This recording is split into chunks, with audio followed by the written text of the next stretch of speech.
Okay, good morning and welcome back everyone to our Tuesday morning market outlook session. My name is Tony Zhang. I'm the chief strategist here at Options Play. And last week, equity markets staged a pretty significant rebound after Nvidia earnings came out that sort of revived confidence in the AI trade.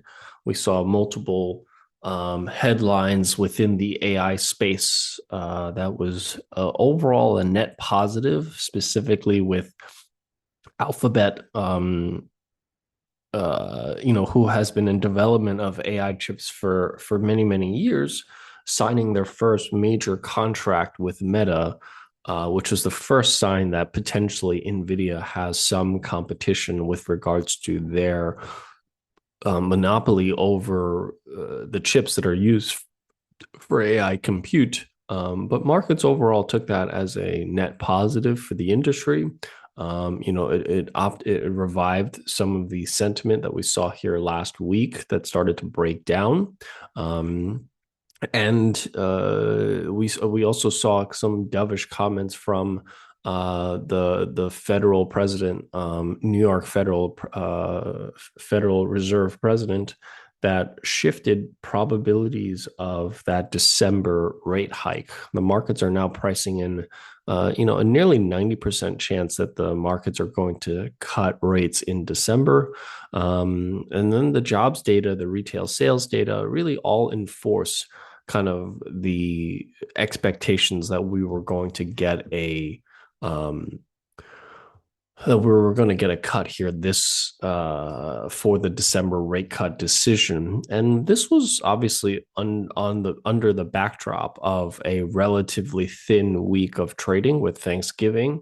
Um, and we saw equities rally during that type of market environment. And if you look at the S&P 500, what basically has happened is that we've had this huge run in the S&P 500 from basically the beginning of May, when the S&P crossed above the 50-day moving average, all the way through the middle of November, where the markets have maintained this bullish trend here above the 50-day moving average, as the moving average maintained an upward trend. And sort of in the middle of November, that was the first sign that we were starting to see some cracks in the strength of this rally.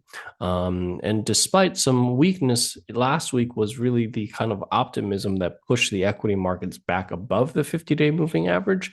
And if we can get the equity markets to get back to all-time highs and continue to move higher here, there is the potential for another bullish leg here in the broader markets.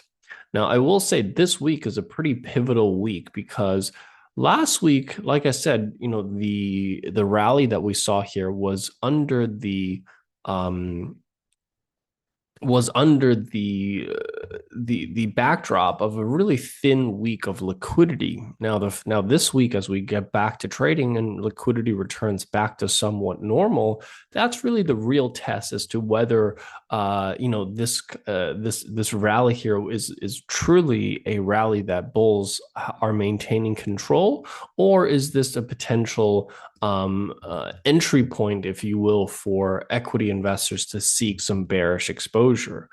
So this is a very pivotal week here. Now, yesterday, we obviously started the month of December under a very bearish state here in terms of the markets, and driven by Bitcoin. We saw Bitcoin decline, as what was it, 7% here just yesterday alone. It wiped out a ton of positioning within kind of leverage positions in Bitcoin. We're starting to see that find a little bit of respite today, as Bitcoin stabilizes a little bit, and we'll see if markets can kind of resume the optimism that we saw here last week. Because if we can get back above the 52-week high on the S&P 500, that would be a pretty strong bullish signal here from the overall markets. But if we fail at these specific levels and start to roll over and get back below the 50-day moving average again, that could potentially be the sign that we could be in for another test of 650, which is the major support level from October and the end of November. If we break below that major support level, that would be a first sign that we could be headed down as low as around 6,000 or so, or 600 on SPY. So I think we're at a pretty pivotal week as far as where markets can go for the rest of this year and going into the beginning of 2026. I think we're really going to be paying a lot of attention to the interest rate decision here this month. We're playing a little bit of catch up on economic data during the government shutdown. We're going to be getting updates on things like the JOLTS data, the manufacturing data, private employment data that we're going to start getting some updates on, along with kind of the tail end of earnings season. So those are some of the things that we're focused on here.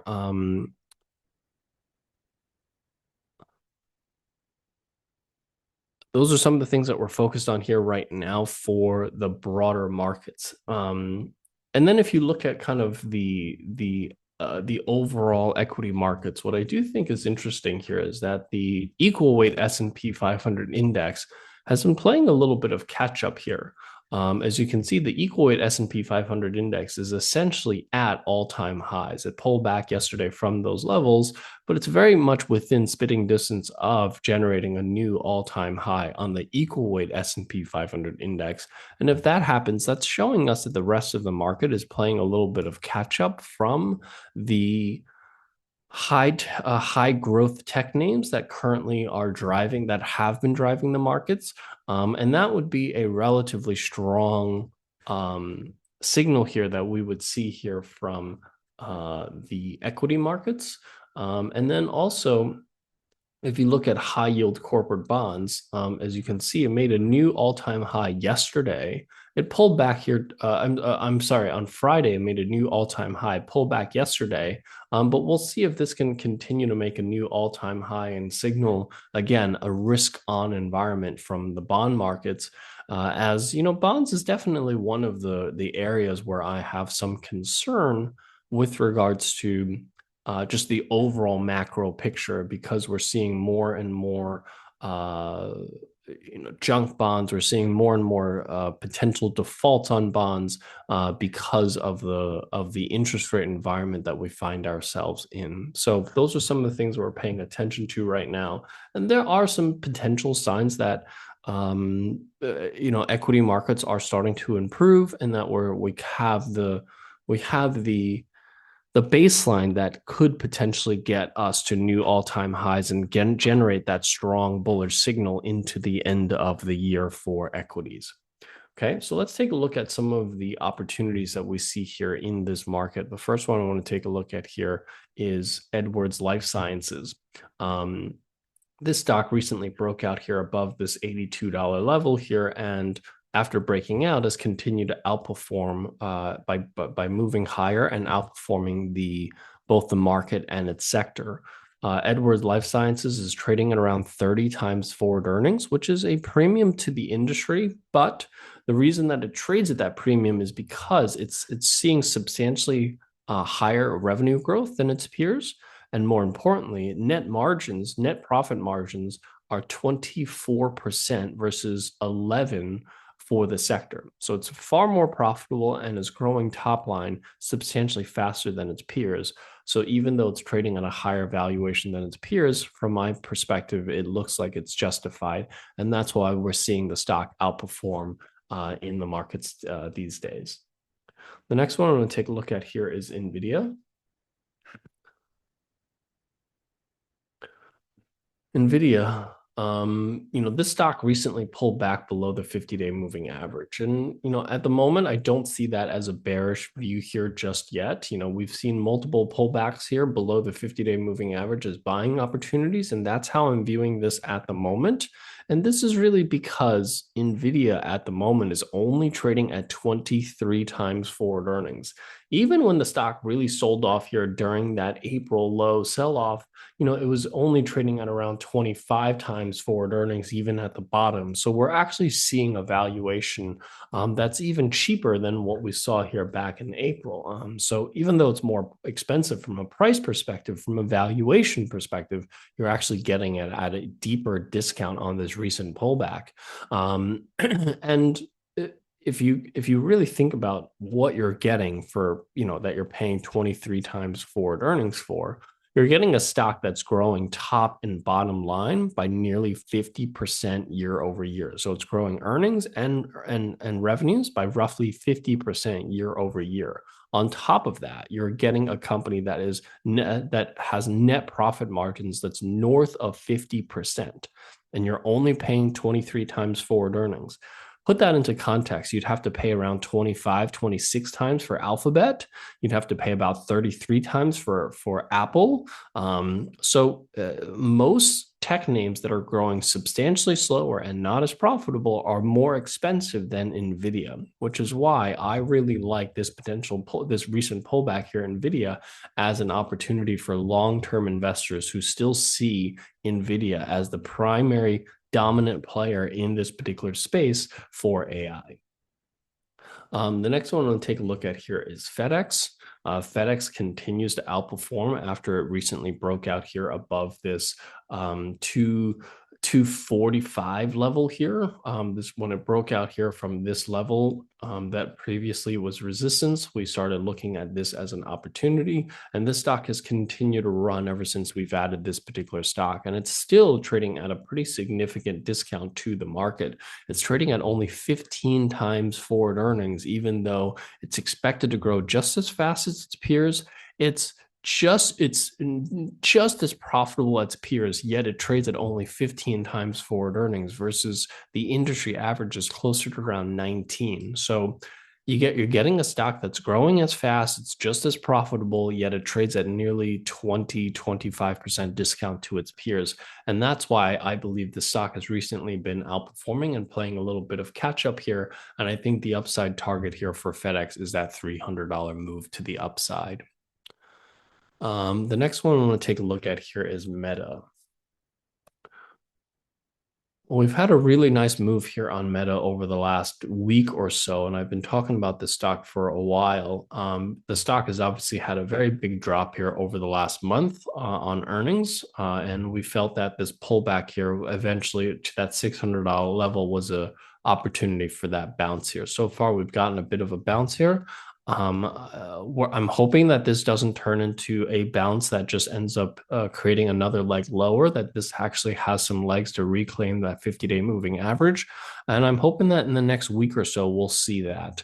Meta, from a valuation perspective, looks quite compelling because now it's only trading at 21 times forward earnings. I thought it looked compelling at around 23, 24 times up here, but now trading at only 21 times forward earnings, it looks even more compelling, especially if you consider the fact that especially if you consider the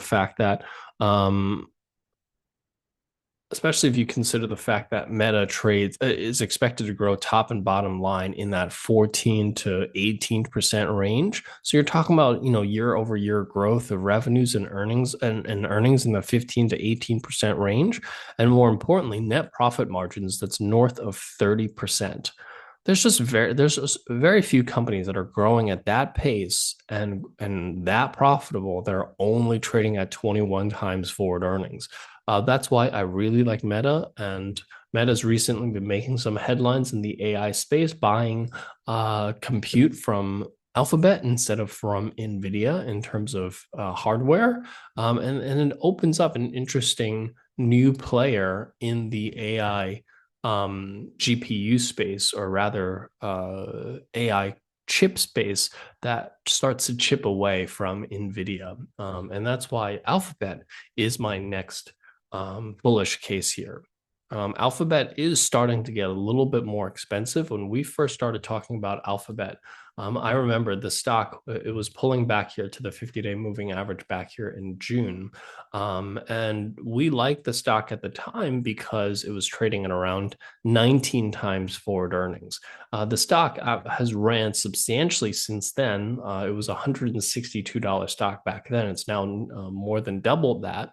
And Alphabet's now trading at 28 times forward earnings. So it's starting to get um, what I would consider fairly valued, because if you look at EPS and revenue growth, we're talking about similar numbers to Meta. We're talking about 13 to 16, 17% EPS and revenue growth year over year. Net profit margins also are nearly identical to Meta in the 32% range.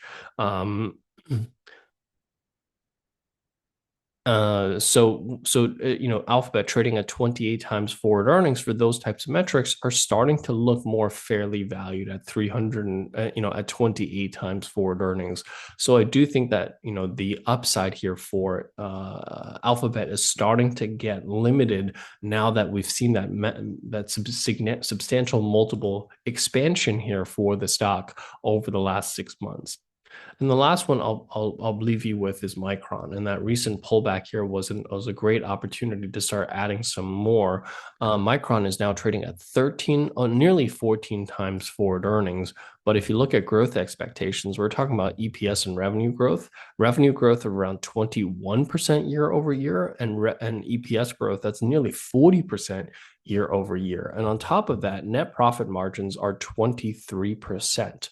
So the fact that it only trades at 13 times forward earnings leads me to believe that there's still upside potential, even though the stock, we started adding the stock back here in the $90 range. It's now a $240 stock.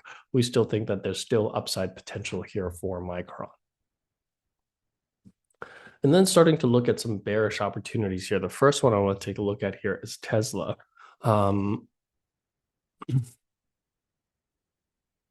First one looking at here is Tesla. And note that we've recently broke below the 50-day moving average, and now we've come back to the 50-day moving average to retest it potentially as resistance. And I think that this is an opportunity where the risk to reward looks quite favorable, potentially add some bearish exposure. And, Tesla, it doesn't sometimes make as much sense to look at valuations, just because the company doesn't really trade on valuations, and most investors sort of don't even look at valuations when they're investing in Tesla. They're really investing in the cult following of Elon Musk, and I'm a huge fan of Elon Musk, but I still have to be realistic in terms of what you're paying for any investment. And what you're paying for Tesla is over 200 times what they're expected to make in earnings next year. That's just, valuations that are off the charts. Growth expectations, we're expecting revenue growth to come in at around 9% year over year. That's even below what the average S&P 500 stock. It is above the average S&P 500 stock, but not by much. And the average S&P 500 stock is trading at 21 times forward earnings. This one is trading at nearly 10 times that valuation, just for a few extra percentage points of growth. And more importantly, net margins are 5%. The average S&P 500 stock net margins are around 12%. So it's not even more profitable. It's actually half as profitable as the average S&P 500 stock. The only thing that's going for it is that it's expecting to grow EPS by about 30%. And, is that enough to justify 200 times forward earnings? I think investors are starting to be a little bit more weary, and that's why we've seen the stock decline so much in the last month. And that 50-day moving average really makes this bearish exposure addition a very strong risk to reward ratio, meaning the downside potential is huge. And if the stock gets back above the 50-day moving average, I'd say, get out, say that the timing isn't right. The amount that you risk from the stock going from, call it 430 to, let's say, 440, where you would declare maybe the timing on it wrong, is $10 to the upside. And how much to the downside? I think that this stock could easily get down to around 330. So you're talking about $100 in potential reward versus roughly $10 in risk. The risk reward skews heavily favored for bearish exposure here. The next one I want to take a look at here is Crown Castle. Crown Castle is trading at 18 times funds from operations. And we look at that metric for REITs.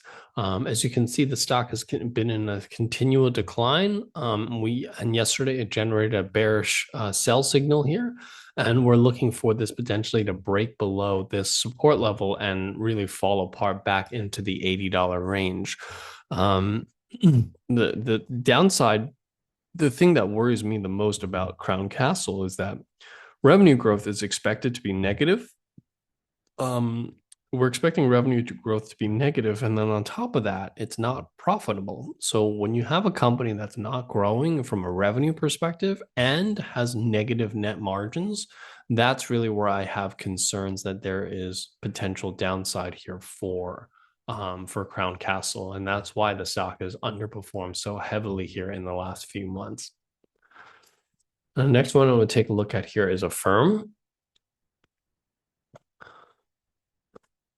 Affirm, as you can see, broke below the 50-day moving average back here in late September. That 50-day moving average has been continuously acting as resistance, and as the stock starts to roll over, we have another potential opportunity to start adding some short exposure to Affirm.